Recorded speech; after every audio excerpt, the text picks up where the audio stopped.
Vamos a hablar de economía. Ahora estamos con Pablo Rosselli, economista, socio de la consultora Deloitte. ¿Qué tal, Pablo? Buenas tardes. Buenas tardes, un gusto, Leandro, estar con ustedes. Gracias por haber venido. No, por favor. Hicieron una presentación la semana pasada, recién lo conversábamos, de título de la gestión de oportunidades al manejo de las restricciones, evaluando lo que puede suceder en este año y en los años próximos.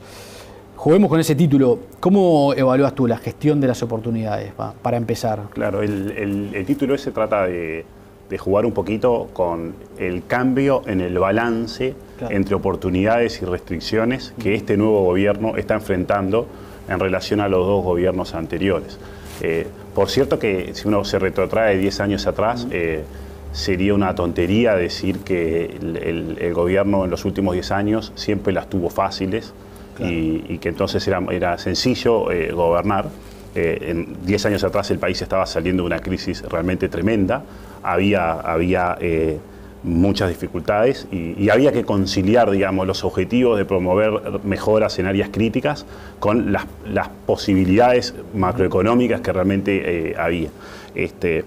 No estamos diciendo con esto que era todo fácil antes. Lo que sí es verdad es que paulatinamente, desde el 2005 en adelante, se fue configurando un escenario internacional sumamente favorable, que fue empujando y que fue ayudando a que, junto con aciertos, sin duda que hubo en los dos últimos gobiernos, la economía mejorara, la situación de todos los indicadores sociales también mejorara y hubiera más espacios para conciliar los conflictos que hay entre objetivos. Como en todos los órdenes de la vida, es más fácil tomar buenas decisiones en ese ámbito, en ese contexto. Cuando se parte de una situación crítica, pero mejorando, en algún sentido hay cosas que son más fáciles que cuando se parte de una situación mucho mejor, pero con dificultades crecientes. Por eso de alguna manera, el primer mensaje de nuestra presentación, desde el punto de vista de los desafíos que tiene el gobierno, es hacia adelante va a haber bastante más restricciones y menos oportunidades para gestionar.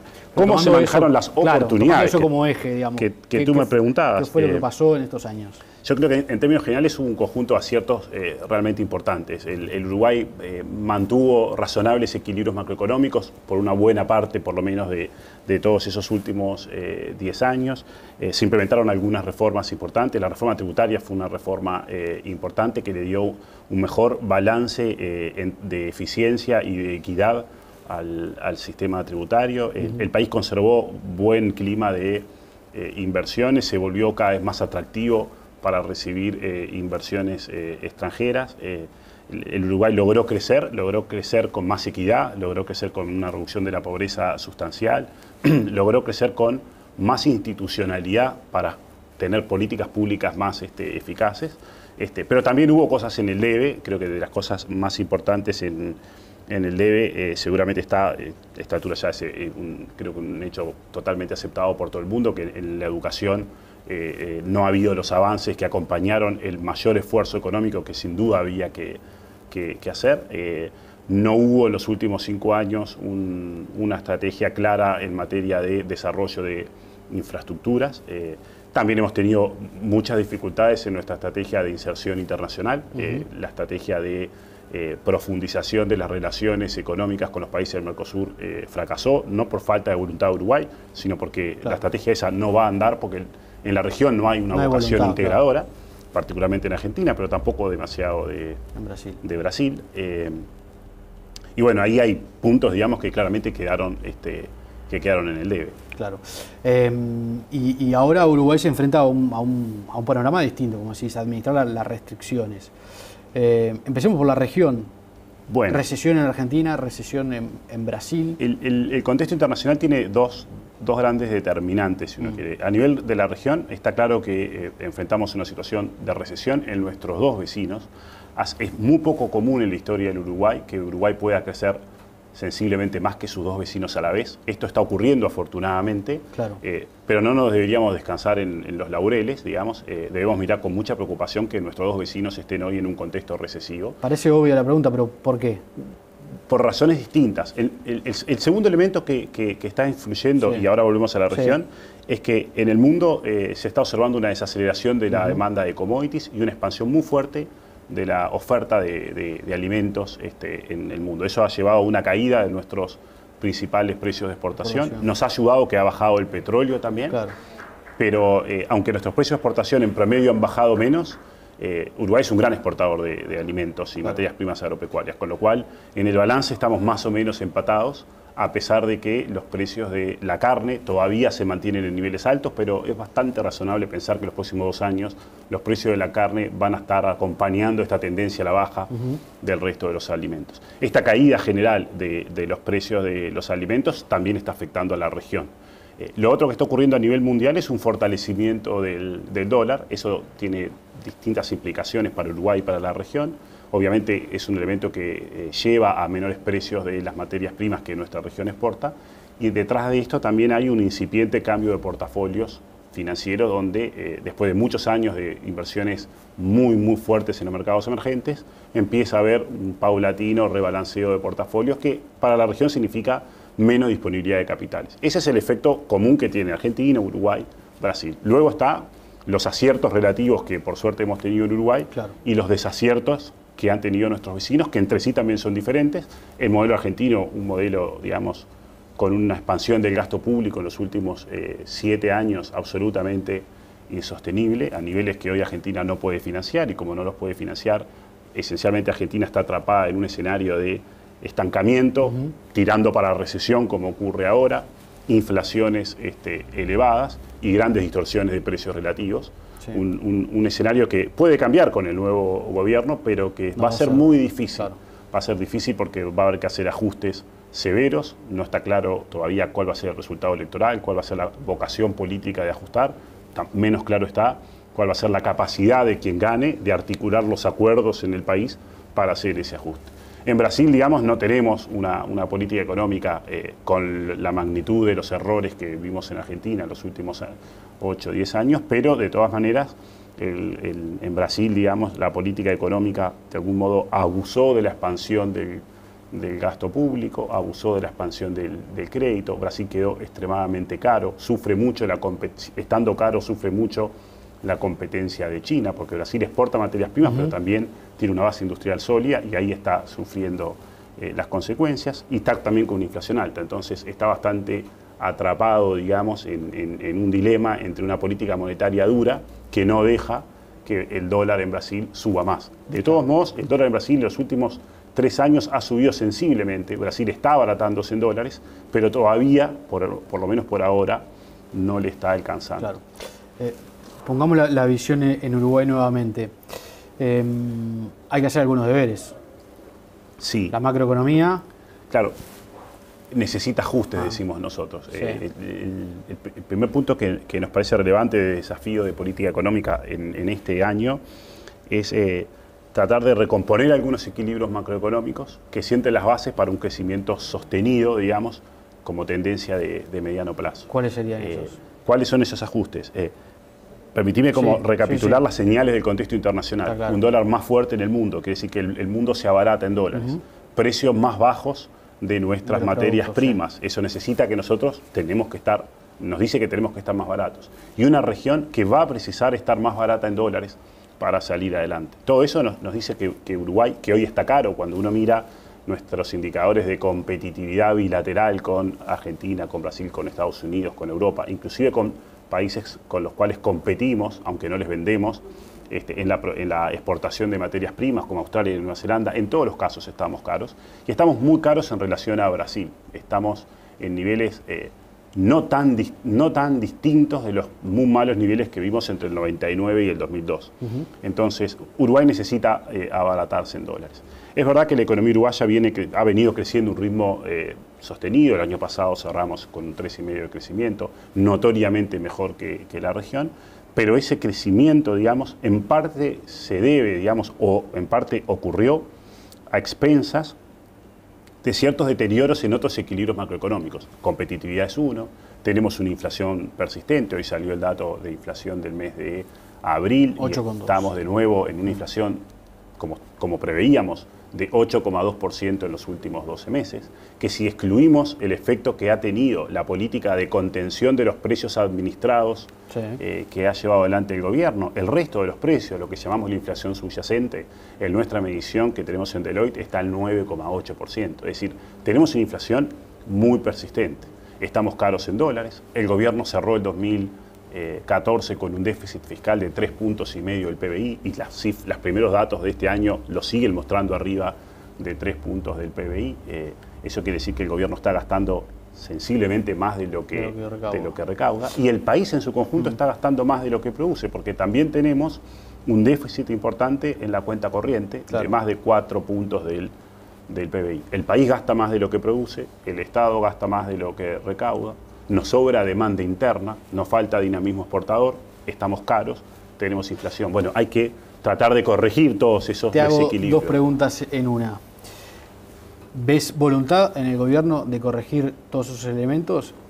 Y la segunda es, ¿tiene espalda para hacerlo? A ver, el ministro de Economía y Finanzas, el contador Danilo Astori, en estos primeros meses de gestión, creo que consistentemente está señalando, a nuestro juicio correctamente, que hay muchas más restricciones en el camino. Hay un discurso claro de la necesidad de cuidar las cuentas públicas, de cuidar el gasto corriente, el gasto que todos los años el gobierno termina realizando, de cuidar las inversiones que tuvieron un ritmo, particularmente en las empresas públicas en el pasado, que no resulta sostenible, digamos, dadas las finanzas que las propias empresas tienen. El ministro ha señalado que es importante combatir la inflación, que tiene que haber cierta moderación salarial. El comunicado del Comité de Coordinación Macroeconómica habla de la necesidad de trabajar también sobre la política de ingresos, que es una forma indirecta al menos de decir que, bueno, que la política salarial tiene un papel para jugar, podemos volver con ese punto. El ministro ha señalado que en estas circunstancias es mucho más importante privilegiar la preservación de los puestos de trabajo que pensar en aumentos relevantes del salario real. Es que cuando una economía crece muy rápido y los precios de exportación mejoran, hay muchos espacios para que aumente el salario real. Cuando la economía se desacelera, como está ocurriendo notoriamente en 2015 y como ya viene ocurriendo de un tiempo atrás, y los precios de exportación bajan, no hay fundamentos para pensar en aumentos importantes del salario real. Es más, la preocupación o el foco debería estar en la preservación de los empleos. Con lo cual, nosotros vemos que hay un conjunto de anuncios que van en la dirección correcta. Todavía nos falta, por decir de alguna manera, verle algunas patas a la sota. Todavía no sabemos cuál va a ser la meta fiscal que se va a plantear el gobierno para los próximos 2 años. Todavía no sabemos qué pautas va a dar el gobierno para la negociación salarial, y más importante que ver qué pautas va a dar, cómo se asegura el gobierno que esas pautas terminen teniendo un efecto importante en lo que se negocia, porque en las últimas negociaciones salariales las propias pautas del gobierno eran relativamente poco tomadas en cuenta. Otro de los señalamientos que hacías es el de la inflación, y ahí sí el gobierno planteó un objetivo. De hecho lo anunció Tabaré Vázquez el día que asumió, o el día siguiente que asumió. Sí, el 1 de marzo, a la noche. Fue el 1 de marzo de la noche. Llevar en 18 meses, es decir, en un año y medio, la inflación al centro de la banda, es decir, a un 5%. Y después Astori lo reiteró ese objetivo, es decir, no fue un anuncio de una noche de triunfo, de asunción, sino que fue, efectivamente hay un plan allí. ¿Crees que es posible ese objetivo? A ver, está bien que el gobierno ratifique un objetivo de inflación como el que tiene el país, que es de 3 a 7%. Hay un problema de credibilidad. Hace muchos años que la inflación está sistemáticamente fuera de ese rango. Meta, sí.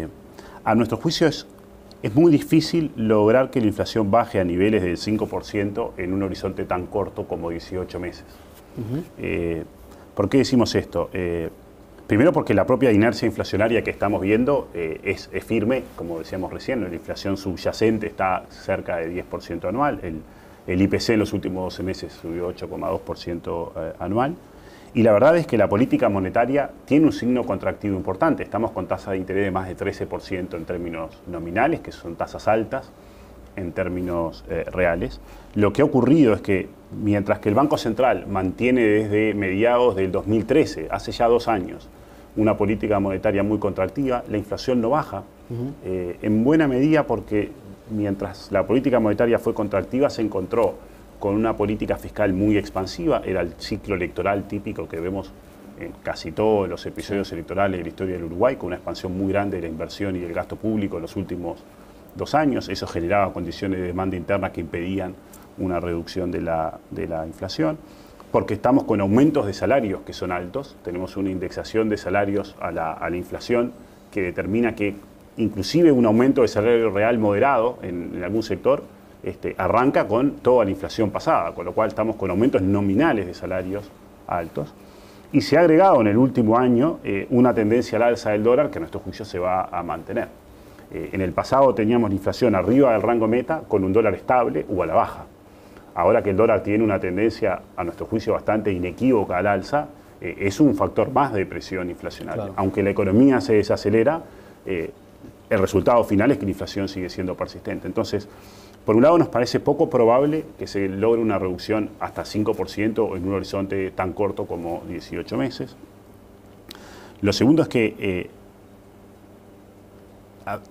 los objetivos de la política económica son más de uno. Si el objetivo de la política económica fuera solamente la inflación, uno podría concebir políticas monetarias mucho más duras que llevaran a la inflación más bajo, pero eso ocurriría a costas de un efecto muy negativo en el empleo, porque políticas monetarias más duras nos van a sacar competitividad y eso va a terminar afectando la actividad económica. Por eso hoy, a nuestro juicio, el desafío que tiene el gobierno por delante es convocar a la política fiscal y a la política salarial a empujar en la misma dirección que la política monetaria. Pero ¿y ahí cómo está la credibilidad del gobierno para sentarse, por ejemplo, con los trabajadores y hablarles de salario, prometiendo una inflación de 5% en 18 meses, cuando es probable que eso no lo pueda cumplir? A ver, está claro que... Porque la política, digamos, la economía tiene una pata muy política donde la credibilidad es muy importante, ¿no? A ver, dos o tres cosas. Está claro que el gobierno puede enfrentar restricciones políticas para diseñar una política macroeconómica que converja a objetivos de moderación de la inflación y preservación y mejora de la competitividad simultáneamente. Pero esas restricciones políticas no cambian la letra del problema. El problema está instalado. Que haya restricciones políticas no cambia la letra del problema. Y la historia muestra que los ajustes que el gobierno posterga indefinidamente, si a la larga tienen que ocurrir, ocurren. Van a ocurrir. Lo que termina sucediendo es que ocurren en forma más tardía, por lo tanto son más severos, y cuanto más tardío y más severos, menos chance tiene el gobierno de gestionar los costos, de elegir las mejores respuestas, de elegir cómo se reparte el costo del ajuste. Entonces, el ajuste lo termina haciendo... lo hace el mercado desordenadamente. Esa es la historia del Uruguay repetida en más de una ocasión. Ahí sí que los trabajadores terminan pagando... Ahí todos pierden más. Entonces, hay un problema de credibilidad. ¿Cómo se resuelve ese problema de credibilidad? En buena medida, a nuestro juicio, es explicitando las restricciones, explicitando que hay costos. No hay un ajuste, no hay un rebalanceo macroeconómico que no suponga resignar en nada. Hay costos y esos costos se reparten de alguna manera. ¿Cómo deberían enfrentarse eso? Claramente con una política fiscal muy conservadora en términos de el cuidado por los resultados fiscales. A nuestro juicio, el déficit fiscal debería bajar por lo menos un par de puntos del PBI. Acá no estamos ante un problema de que un punto más o un punto menos va a hacer que el Uruguay sea insolvente y no pueda pagar su deuda. No tenemos ningún riesgo de ese tipo en un horizonte de 2 o 3 años. No está ahí el problema. El problema está en que necesitamos generar una moderación de la demanda interna para que podamos tener un dólar más alto, podamos tener más competitividad, preservar los empleos que hoy, en definitiva, están un poco más en riesgo producto de el abaratamiento que en el mundo estamos viendo en dólares. Ahí es que la política fiscal juega un rol importante. Moderación de los gastos corrientes, reducción de las inversiones que estaban en niveles insosteniblemente altos. Y el otro elemento es la propia dinámica salarial. El Uruguay no va a poder abaratarse sustancialmente en dólares, como probablemente va a ser necesario en los próximos 2 o 3 años, y al mismo tiempo mantener niveles aceptables de inflación, inclusive menores a los actuales, si al mismo tiempo tenemos una dinámica de ajustes salariales que van por arriba de la inflación. Esa dinámica no va a ser posible y algún objetivo va a terminar resignado si no hay un cambio en la política salarial y si no hay una política fiscal cuidadosa. El equipo económico está dando las señales de que para ahí hay que ir. Todavía nos faltan los detalles, como te decía, nos faltan las patas a las sotas, pero el camino debería ser ese y nosotros estamos pensando que algo de eso finalmente vamos a terminar viendo. Ustedes señalan además que hay toda otra batería de asuntos a atender, quizás no tan coyunturales, pero la educación, la infraestructura, la apertura de nuevos mercados. Claro. Eso, digamos, es siempre importante, digamos.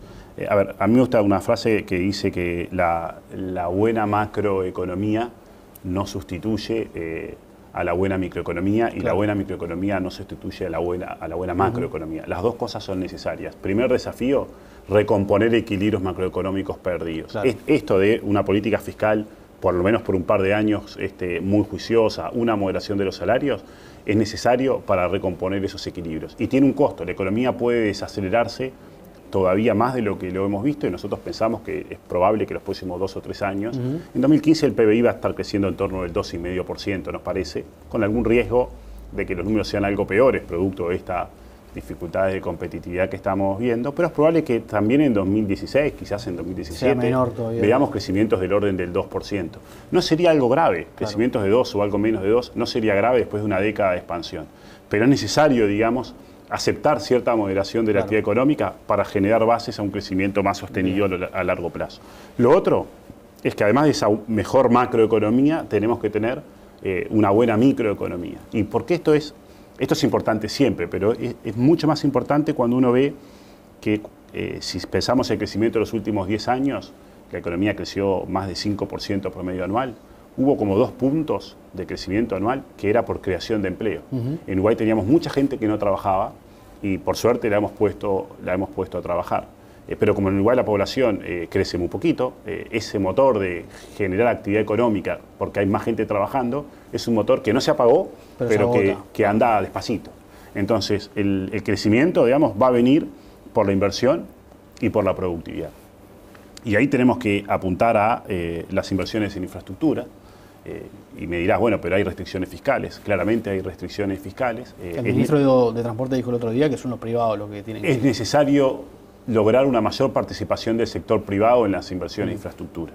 Cuidado, eso tampoco es una varita mágica, porque muchas de las infraestructuras en las que hay que invertir no se pueden pagar exclusivamente por los usuarios, cobrándole a los usuarios. Por lo tanto, de un modo o de otro, el sector público va a tener que pagar una parte de esa infraestructura. Pero convocar al sector privado, estructurar los proyectos de modo que el sector privado asuma una cantidad razonable de riesgos, puede generar un espacio para tener inversiones de calidad más rápido de lo que los tendríamos si solo lo hiciéramos por el método tradicional de construcción pública o de inversión pública.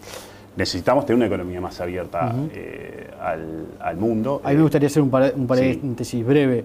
Tú decías hoy lo que ha hecho Uruguay en función de la región ha sido mucho, pero notoriamente no hay una voluntad en Argentina y tampoco en Brasil integracionista. ¿Crees que ese paradigma cayó? Yo creo que tenemos que ajustar ese paradigma. Uruguay está inserto en una región y sería fantasioso pensar que Uruguay saliera del Mercosur. No hay ninguna estrategia ganadora en salir del Mercosur y en perder acceso a mercados tan grandes como los de Argentina y Brasil.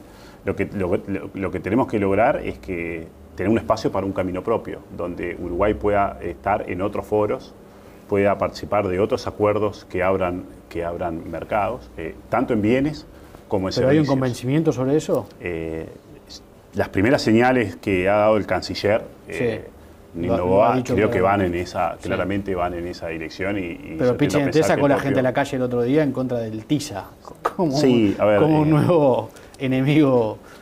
Todos estos acuerdos generan siempre ciertos grados de dudas y suspicacias. Una economía pequeña como la uruguaya necesita tener acceso a mercados. Y lo que está ocurriendo es que cada vez hay más acuerdos en el mundo de diversa índole y el no tener acuerdos significa que otros terminan entrando en mejores condiciones a esos mercados. A veces las barreras no son tan grandes y a veces lo que alguien se ahorra por entrar con un acuerdo versus Uruguay que no lo tiene, no es tanto, pero en un mundo muy competitivo, es la diferencia que le en un mundo muy competitivo todo eso cuenta. Entonces Uruguay necesita tener una economía más abierta, sin duda necesita dar un salto enorme en educación, necesita también, el crecimiento va a venir por la productividad y la productividad tiene un componente sistémico donde las políticas públicas pueden estimular la innovación, por ejemplo, pueden estimular, digamos, mejoras de competitividad general del país, pero tiene un espacio muy grande de cosas que ocurren dentro de las empresas. Claro. Una buena parte de la productividad es un fenómeno que ocurre dentro de las empresas. Y las empresas necesitan tener más capacidad para gestionar sus recursos. Hoy un tema clave, y nosotros lo detectamos en nuestra encuesta de expectativas empresariales que en Deloitte hacemos cada 6 meses, es que en las empresas hay una enorme preocupación por las restricciones en la gestión de la mano de obra o de la gente. No es solo un tema de aumento de salario, que es un componente que se está volviendo más difícil ahora que en el pasado, porque la economía crece menos, las ganancias de productividad son menores, pero también de flexibilidad, de poder disponer de los recursos, de que no haya un exceso de conflictos, cosas que están ocurriendo. Desde esa perspectiva, nos parece que es sumamente importante que el Ministerio de Trabajo se presente más como un actor equidistante de las partes, teniendo en cuenta que como un actor demasiado cercano a los trabajadores. Esto a veces uno alega la teoría del péndulo. Hubo mucho tiempo donde el Ministerio de Trabajo estaba demasiado cerca de las empresas, había demasiado poca protección a los trabajadores, ahora tenemos que poner el péndulo para el otro lado. Se argumentó que en algún momento hay que dejar el péndulo ahí, quietito. Llegó ese momento. Llegó el momento de poner el péndulo en la mitad. Y el otro punto que tiene que ver con esto de que la productividad ocurre en las empresas es que vamos a necesitar sostener niveles altos de inversión. Por suerte Uruguay en todos estos 10 años fue acumulando un incremento de la inversión que hoy hace que la inversión esté en valores récord en términos históricos, pero hay un freno cíclico de la inversión. La economía mundial se desacelera, el dólar se está fortaleciendo, las tasas de interés todavía no, pero van a subir. Todo eso va a jugar en favor de que las decisiones de inversión de las empresas tiendan a ser invertir algo menos. ¿Qué podemos hacer para que esa desaceleración cíclica de la inversión tenga algún contrapeso? Bueno, tenemos que mejorar sustancialmente el clima de negocios. Claro. Y ahí también hubo un deterioro en los últimos años. Nuestra encuesta de expectativas empresariales nos marcaba hace 5 años que el 80% de las empresas decían tenemos un clima de negocios bueno. Eso cayó a 55%. No está mal, la mayoría de las empresas dicen el clima de negocios es bueno, son poquitas las que dicen que el clima de negocios es malo en Uruguay, hay muchas que dicen que es regular, pero hace falta ahí también un gobierno, digamos, que genere entusiasmo en el sector empresarial para compensar ese freno cíclico que vamos a ver en la inversión. Pablo, gracias por este análisis. No, por favor, es un gusto estar con ustedes. Muchas gracias.